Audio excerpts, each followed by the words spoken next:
ಭಾರತ ಮಹಿಮಾ ಪಾಠದ 4ನೇ ಶ್ಲೋಕ.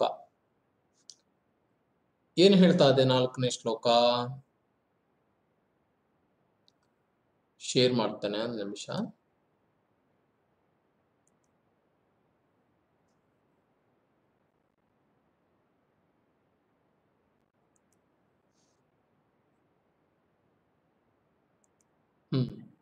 ಅತ್ರ ಜನ್ಮ ಸಹಸ್ರಾಣಾಂ ಸಹಸ್ರೈರಪಿ ಸತ್ತಮ ಕದಾಚಿತ್ ಲಭತೆ ಜಂತುರ್ಮಾನುಷ್ಯಂ ಪುಣ್ಯ ಸಂಚಯಾತ್. ಏನ್ ಹೇಳ್ತಾ ಇದ್ದಾನೆ ಈ ಶ್ಲೋಕದಲ್ಲಿ? ಅತ್ರ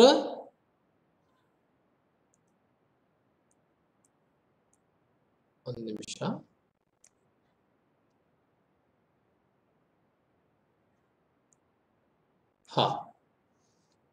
ಅತ್ರ ಜನ್ಮ ಸಹಸ್ರಾಣಾಂ ಏನ್ ಹೇಳ್ತಾ ಇದ್ದಾನೆ ಅಂತಂದ್ರೆ, 4ನೇ ಶ್ಲೋಕ ಕೊಡ್ಲೇ ಇಲ್ವಾ ಪುಸ್ತಕದಲ್ಲಿ? ಓಕೆ, ಪುಸ್ತಕದಲ್ಲಿ ಎಲ್ಲರಿಗೂ 4ನೇ ಶ್ಲೋಕದ ಅನ್ವಯಾರ್ಥ ಕೊಟ್ಟಿದ್ದಾನ? ನನ್ನ ಪುಸ್ತಕದಲ್ಲಿ ಇಲ್ಲ, ನಾನು ಇವಾಗ ತೋರಿಸ್ತಾ ಇರೋದ್ರಲ್ಲಿ ಇಲ್ಲ. ಇದೆಯಾ? ಕೊಟ್ಟಿಲ್ಲ. ಓಕೆ ಓಕೆ, ಬರ್ಕೊಳ್ಳಿ ಹಾಗಾದ್ರೆ. ಎಸ್ ಹೌದು, ಕೊಟ್ಟಿಲ್ಲ. ರೈಟ್. ಅತ್ರ ಜನ್ಮ ಸಹಸ್ರಾಣಾಂ ಸಹಸ್ರೈರಪಿ ಸತ್ತಮ ಕದಾಚಿತ್ ಲಭತೆ ಜಂತುರ್ಮಾನುಷ್ಯಂ ಪುಣ್ಯ ಸಂಚಯಾತ್. ಒಂದು ಕನ್ನಡದಲ್ಲಿ ಬರ್ಕೊಳ್ಳಿ. ಜೀವರಾಶಿಗಳಲ್ಲಿ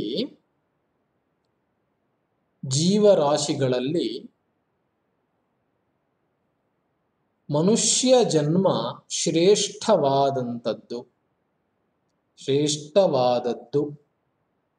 ಜೀವರಾಶಿಗಳಲ್ಲಿ ಮನುಷ್ಯ ಜನ್ಮ ಶ್ರೇಷ್ಠವಾದದ್ದು.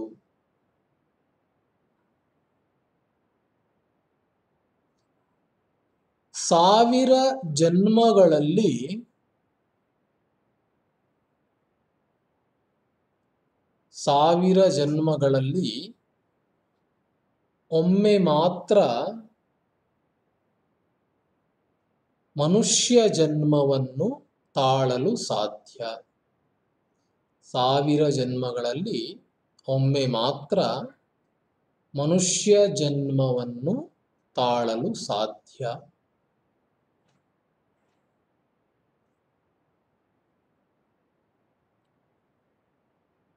ಒಂದೊಮ್ಮೆ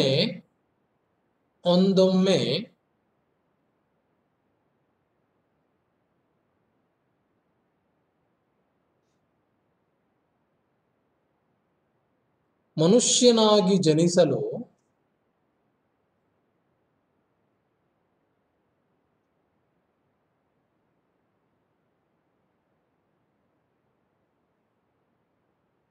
ಸಾವಿರಾರು ಜನ್ಮಗಳ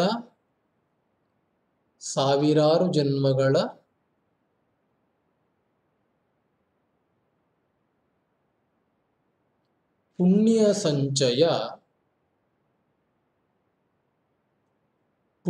ಸಂಚಯವಿರಬೇಕು.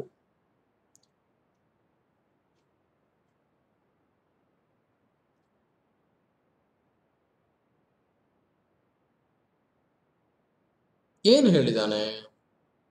ಇನ್ನೊಮ್ಮೆ ಹೇಳ್ತಾನೆ, ನೋಡ್ಕೊಳ್ಳಿ. ಜೀವರಾಶಿಗಳಲ್ಲಿ ಮನುಷ್ಯ ಜನ್ಮ ಅತ್ಯಂತ ಶ್ರೇಷ್ಠವಾದದ್ದು. 1000 ಜನ್ಮಗಳಲ್ಲಿ ಒಮ್ಮೆ ಮಾತ್ರ ಮನುಷ್ಯ ಜನ್ಮವನ್ನ ತಾಳಲು ಸಾಧ್ಯ. ಒಂದೊಮ್ಮೆ ಮನುಷ್ಯನಾಗಿ ಜನಿಸಲು ಸಾವಿರಾರು ಜನ್ಮಗಳ ಪುಣ್ಯ ಸಂಚಯ ಬೇಕು.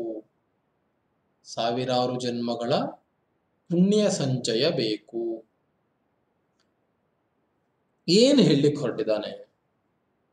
ಇವೆಲ್ಲ ಯಾವ ಅರ್ಥದಲ್ಲಿ ಬರ್ತಾ ಇದೆ ಗೊತ್ತಿದ್ಯಾ? ನಾವು ಮನುಷ್ಯರು ಅಂತಂದ್ರೆ ವಿವೇಚನಾ ಶಕ್ತಿಯನ್ನ ಹೊಂದಿರುವಂಥವ್ರು. ವಿವೇಚನಾ ಶಕ್ತಿ, ಬುದ್ಧಿ ಅಲ್ಲ. ಬುದ್ಧಿ ಸಾಮಾನ್ಯ ಎಲ್ಲ ಇದಕ್ಕೂ ಇದೆ, ಪ್ರಾಣಿಗಳಿಗೂ ಇರುತ್ತೆ. ಎಮ್ಮೆಗೂ ಬುದ್ಧಿ ಇರುತ್ತೆ, ಕತ್ತೆಗೂ ಬುದ್ಧಿ ಇರ್ತದೆ. ಬುದ್ಧಿ ಇಲ್ಲ ಅಂತಲ್ಲ, ನಾವು ಯೋಚಿಸುವಂತಹ ಸಾಮರ್ಥ್ಯವನ್ನ ಹೊಂದಿರುವಂಥವ್ರು, ವಿವೇಚನೆಯನ್ನ ಹೊಂದಿರುವಂಥವ್ರು. Please anyone explain. ನನ್ನ ಧ್ವನಿ ಕೇಳ್ತಾ ಇದೆಯಾ? ಏನೋ ನೆಟ್ವರ್ಕ್ ಪ್ರಾಬ್ಲಮ್ ಅಂತ ಬರ್ತಾ ಇದೆ. ನನ್ನ ಧ್ವನಿ ಕೇಳ್ತಾ ಇದೆಯಾ?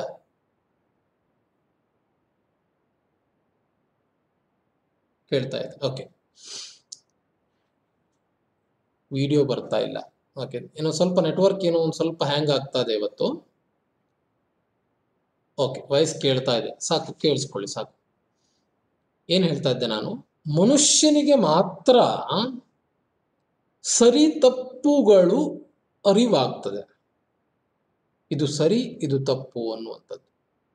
ಅದು ಮನುಷ್ಯನಲ್ಲೂ ಇದ್ದಂತಹ ಅತ್ಯದ್ಭುತವಾದಂತಹ ಸಾಮರ್ಥ್ಯ.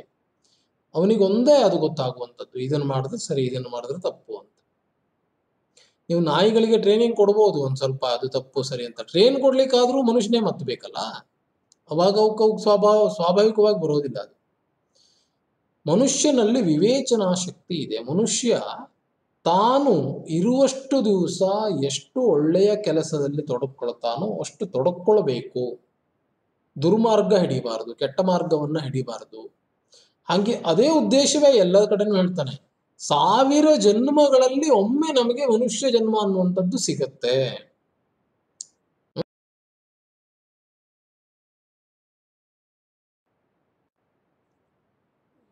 ಮ್ಯೂಟ್ ಆಯ್ತಾ? ವಾಯ್ಸ್ ಕೇಳಿಸ್ತಾ ಇದೆಯಲ್ಲ? ಪ್ಲೀಸ್ ಎನಿವನ್ ಇಲ್ಲಿ? Yes, okay, done. ಇಲ್ಲಿ ಬರ್ತಾ ಇದೆ ನಿಮ್ಮ ಇದು ರೆಕಾರ್ಡ್ ಇದಾಗಿದೆ ಅಂತಲ್ಲ, ವಾಯ್ಸ್ ಬ್ರೇಕ್ ಆಗ್ತಾ ಇದೆ ಅಂತ. ಸೊ ನಂಗೆ ಪಾಠ ಮಾಡುವ ಡೌಟ್ ಬರ್ತಾ ಇದೆ. ಎಸ್, ಏನ್ ಹೇಳ್ತಾ ಇದ್ದೆ? ನಾವು ಅತಿ ಅಪರೂಪವಾಗಿ ಮನುಷ್ಯವಾಗಿ ಜನ್ಮಿಸಿದ್ದೇವೆ. ನೋಡಿ, ಎಷ್ಟೊಂದು ಎಲ್ಲ ನಮ್ಮ ಸುತ್ತಮುತ್ತಲು ಎಷ್ಟೊಂದು ಪ್ರಾಣಿಗಳಿವೆ, ಪಕ್ಷಿಗಳಿವೆ. ಅವೆಲ್ಲವಲ್ಲೂ ಪ್ರಾಣಶಕ್ತಿ ಇದೆ.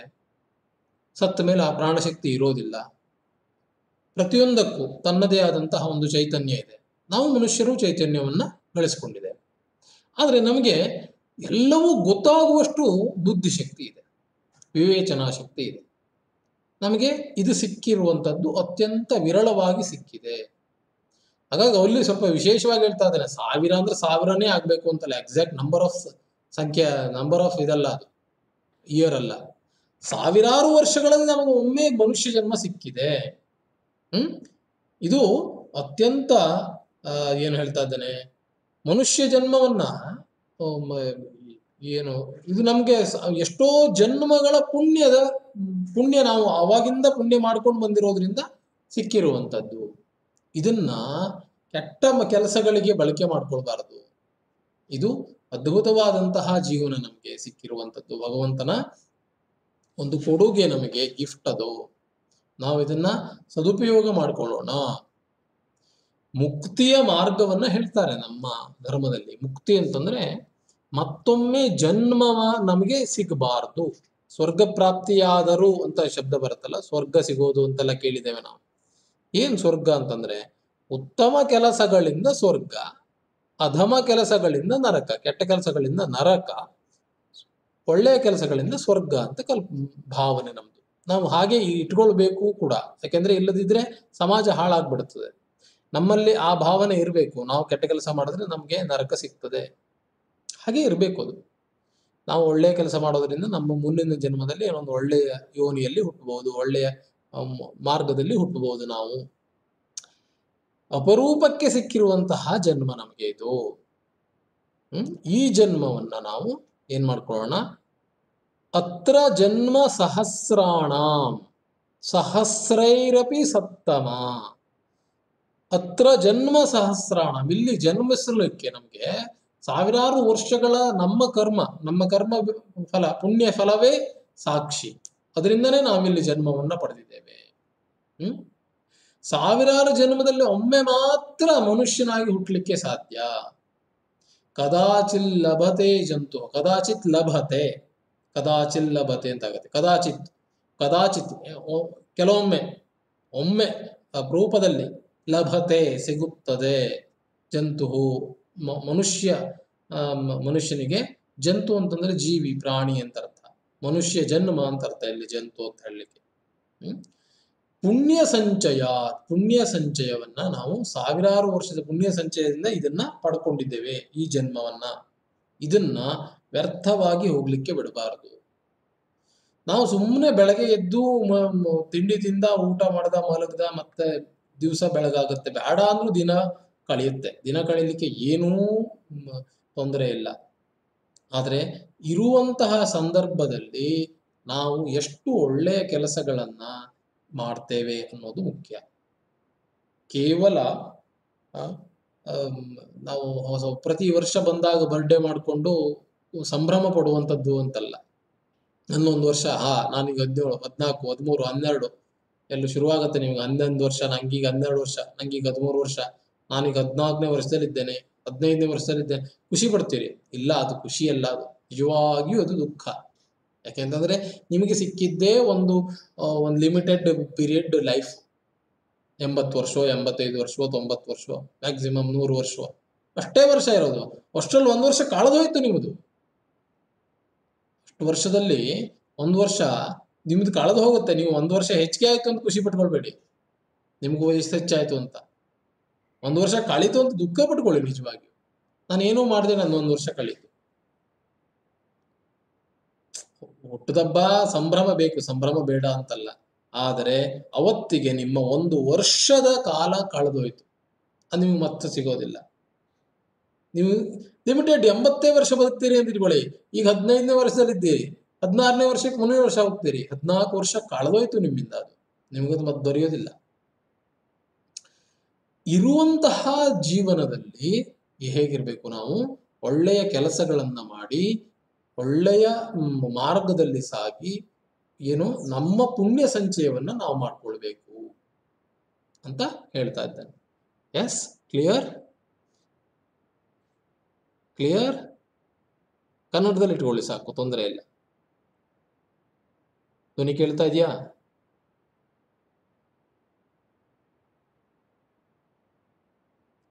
ಮೆಸೇಜ್ ಮಾಡಿ ಬೇಗ. ಧ್ವನಿ ಕೇಳಿದ್ಯಾ?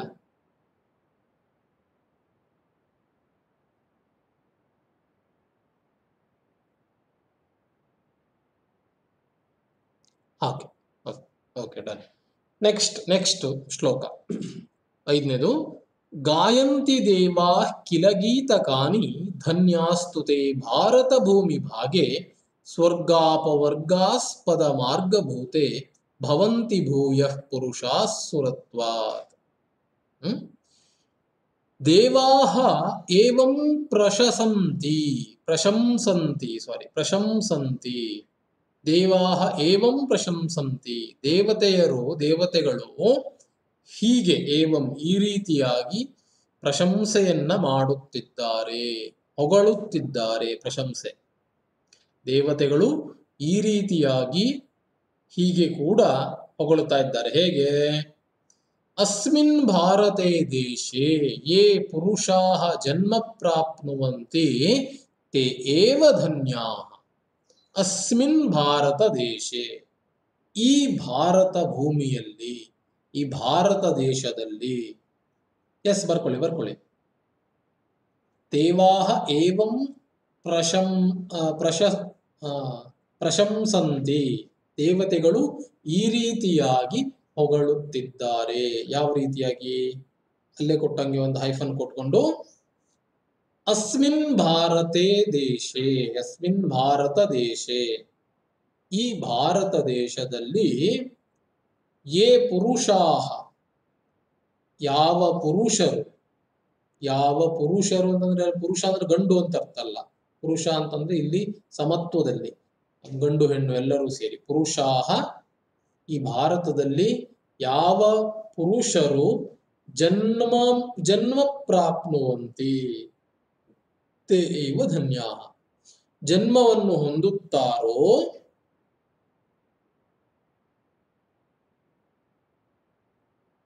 ಈ ಭಾರತ ದೇಶದಲ್ಲಿ ಯಾವ ಪುರುಷರು ಜನ್ಮವನ್ನು ಹೊಂದುತ್ತಾರೋ ಅವರೇ ಧನ್ಯರು. ತೇ ಏವ ಧನ್ಯ, ತೇ ಸಹ ತೌತೆ ಅವರೇ ಧನ್ಯರು. ತೇ ದೇವೇಭ್ಯೋಪಿ ಶ್ರೇಷ್ಠಾ,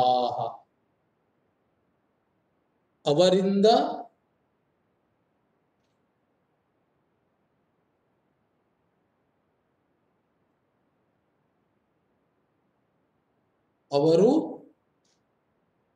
ಅವರು ದೇವೇಭ್ಯ ಅಪಿ ಶ್ರೇಷ್ಠಾ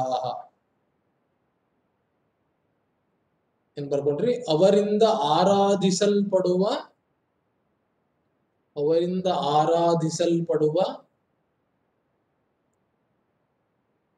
ದೇವತೆಗಳು ಕೂಡ ಧನ್ಯರು. ಅವರಿಂದ ಆರಾಧಿಸಲ್ಪಡುವ ದೇವತೆಗಳು ಕೂಡ ಧನ್ಯರು. ಯತಃ ಭಾರತ ದೇಶ ಸ್ವರ್ಗ ಮೋಕ್ಷಯೋ ಪ್ರಾಪ್ತಿ ಮಾರ್ಗಂ ಪ್ರದರ್ಶತಿ. ಇಂತಹ ಭಾರತ ದೇಶವು ಸ್ವರ್ಗ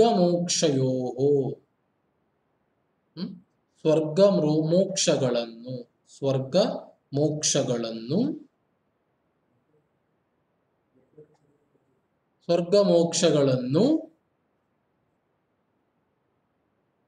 ಹೊಂದುವ ಮಾರ್ಗವನ್ನು ತೋರಿಸುತ್ತದೆ. ಇಂತಹ ಭಾರತ ದೇಶವು ಸ್ವರ್ಗ ಮೋಕ್ಷಗಳನ್ನು ಹೊಂದುವ ಮಾರ್ಗವನ್ನು ತೋರಿಸುತ್ತದೆ.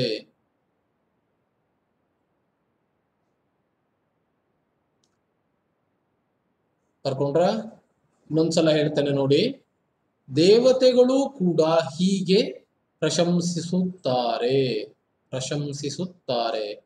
ಈ ಭಾರತ ದೇಶದಲ್ಲಿ ಯಾವ ಪುರುಷರು ಜನ್ಮವನ್ನು ಹೊಂದುತ್ತಾರೋ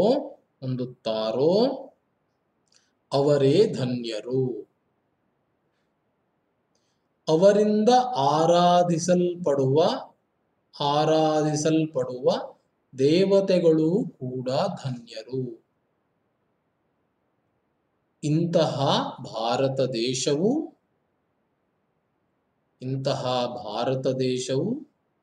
ಸ್ವರ್ಗ ಮೋಕ್ಷಗಳನ್ನು ಹೊಂದುವ ಮಾರ್ಗವನ್ನು ತೋರಿಸುತ್ತದೆ.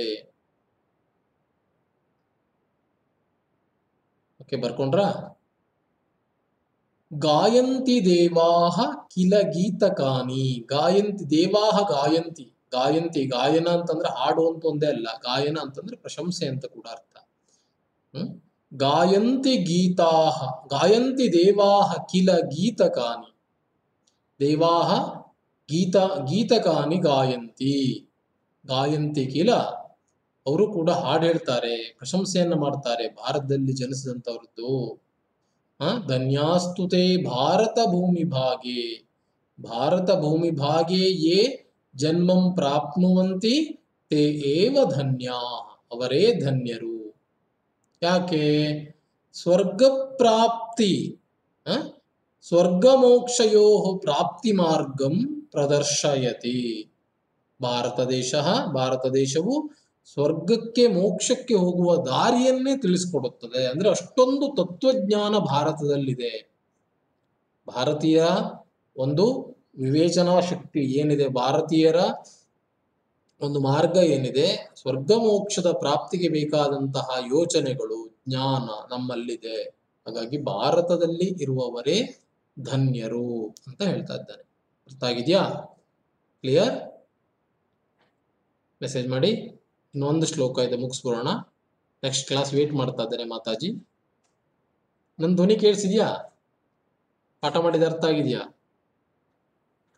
ಬಟ್ ನೆಟ್ವರ್ಕ್ ಸ್ವಲ್ಪ ಏನೋ ಪ್ರಾಬ್ಲಮ್ ಇದೆ. S R no? ಬ್ರೇಕ್ ಆಗ್ತಾ ಇದೆ. ಎಸ್, ಕಟ್ ಆಗುತ್ತೆ. ಓಕೆ, ಈಗ ನೀವು ಬರ್ಕೊಂಡಿದ್ದೀರಾ ನಾನು ಹೇಳಿದ್ದನ್ನ?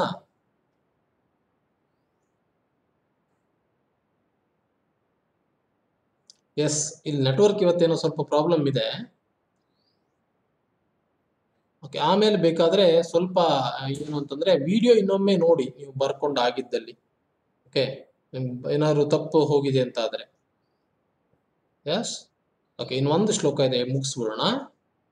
ಜಾನೀಮ ನೈತತ್ವ ವಯಂ ವಿಲೀನೆ ಸ್ವರ್ಗಪ್ರದೇ ಕರ್ಮಣಿ ದೇಹ ಬಂಧಂ ಪ್ರಾಪ್ಸ್ಯಾಮ ಧನ್ಯಾಃ ಖಲು ತೇ ಮನುಷ್ಯಾಃ ಯೇ ಭಾರತೇನೇಂದ್ರಿಯ ವಿಪ್ರಹೀನಾಃ.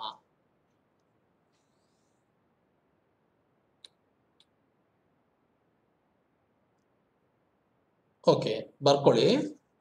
ದೇವತೆಗಳು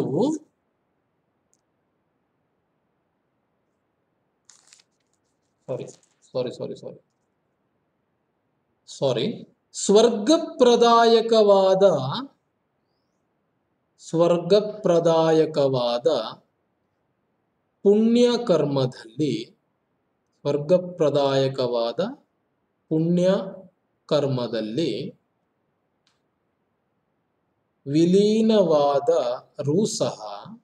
ಸ್ವರ್ಗಪ್ರದಾಯಕವಾದ ಪುಣ್ಯಕರ್ಮದಲ್ಲಿ ವಿಲೀನವಾದರೂ ಸಹ ಪುನಃ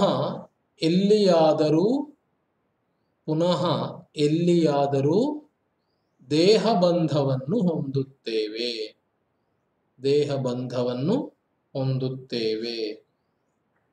ಎಂದು ನಾವು ತಿಳಿದಿಲ್ಲ.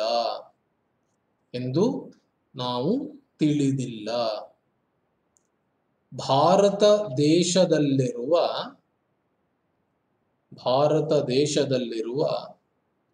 ಮನುಷ್ಯರು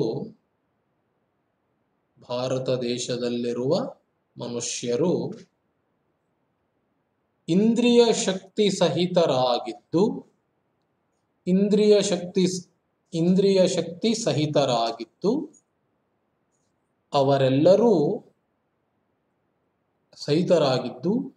ಅವೆಲ್ಲವನ್ನು ಅರ್ಥೈಸಿಕೊಂಡಿರುವವರು. ಇಂದ್ರಿಯ ಶಕ್ತಿ ಸಹಿತರಾಗಿದ್ದು ಅವೆಲ್ಲವನ್ನು